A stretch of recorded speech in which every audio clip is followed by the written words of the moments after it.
Баршаңызға сәлем. Бүгін осындай дәмді дастарханға сән беретін гүлмантының рецептісімен бөлісетін боламын. Алдымен суымызға 1 шай қасық тұзды және жұмыртқамызды салып, тұзымыз ерігенше жақсылап тұрып араластырып алатын боламыз. Менің жұмыртқам қолдың жұмыртқасы болғандықтан қамырым әдемі болып үйленді. Енді үстінен ұнымызды сала отырып, қаттылау қылып қамырымызды илеп аламыз. Дайын қамырымызды осылай қалтаға салып қоятын боламыз. Енді ортасына салатын салмамызды дайындаймыз. Менде осындай 2 шағын картоп, және де үлкен жуа, және кішкене капустам бар. Барлығын осылай майдалап турап алатын боламын. Ортасына сәбіз қоссаңыздар да болады. Мен балаларым сәбіз жақтырмайтын болғандықтан сәбіз қоспадым. Бір жуамды подливкасіне алып қоятын боламын. Барлығын турап болған соң үстінен фаршымызды салып, және үлкен қасығымызды толтырмай тұзымызды, бұрышымызды салып, жақсылап тұрып араластырып алатын боламыз. Мен толық рецепті описание бөліміне жазатын боламын, сол жерден қарап өтсеңіздер болады. Біздің фаршымыз дайын. Енді қамырымызды 2-ге бөліп, осылай күлшелеп алатын боламыз. Екінші бөлігін қалтамызға салып қоя тұрамыз. Біздің қамырымыз өте әдемі болып үйленді. Енді үстінен ұнды сала отырып, осылай қолымызбен басып, барлығын тегістеп алсақ, біздің қамырымыз әдемі болып жайылатын болады. Егер де менің арнама жазылмаған болсаңыз, менің арнама жазылып мені қолдап өтіңіздер. Алдағы уақытта ерекше рецепттер болатын болады. Осылай қамырымызды жаятын боламыз. Қамырды айналдырып жайсаңыздар, барлық жері тегіс болып, әдемі болып шығатын болады.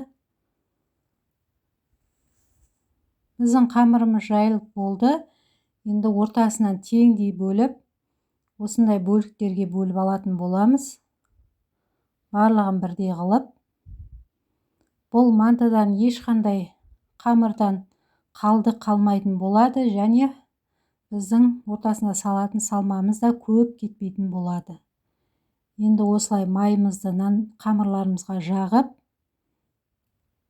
фарштарымызды осылай үстіңгі бөлігіне салатын боламыз. Барлығын осылай әдемілеп салып алғаннан соң, екінші жағын үстіңгі жағына жабыстыратын боламыз. Барлық жерін жабыстырып, осы видеодағыдай орасаңыздар, әдемі гүл мантымыз дайын болады. Осындай жиектерін жабыстырып жіберіп, бет жақтарын қайырсаңыздар, гүлге ұқсап әдемі болып шығатын болады. Тағы екіншісін жасап көрсететін боламын. Тағы да қамырымызды майлап, үстіңгі жағына фарштарымызды орналастырамыз. Екінші жағын бүктеп қайырып, жиектерін жабыстырып, әдемілеп орап, гүл жасайтын боламыз. Өте оңай бұл манты, және де дастарханда әдемі болып көрінетін болады. Осы уақытта мен кастрөліме су құйып, газге қойып қойдым. Енді дайын мантыларымызды қоятын боламыз. Мантабаркымды майлап, барлық мантыларымды орналастырдым. Орталарын ашыңқырап орналастырасыздар. Енді біздің мантыларымызды 35-40 минутта пісіріп алатын боламыз. Біздің мантыларымыз дайын. Осылай тарелкамызға салып, үстінен подливкамызды салып, және де көк жуамызды сеуіп, дастарханға ұсынсаңыздар, өте әдемі және тойымды тамақ болып шығады. Менің рецептіммен жасап көріңіздер, сіздерге де ұнайды деген ойдамын. Менімен бірге болыңыздар, алда ерекше рецепттер болатын болады. Назарларыңызға рахмет, ас болсын.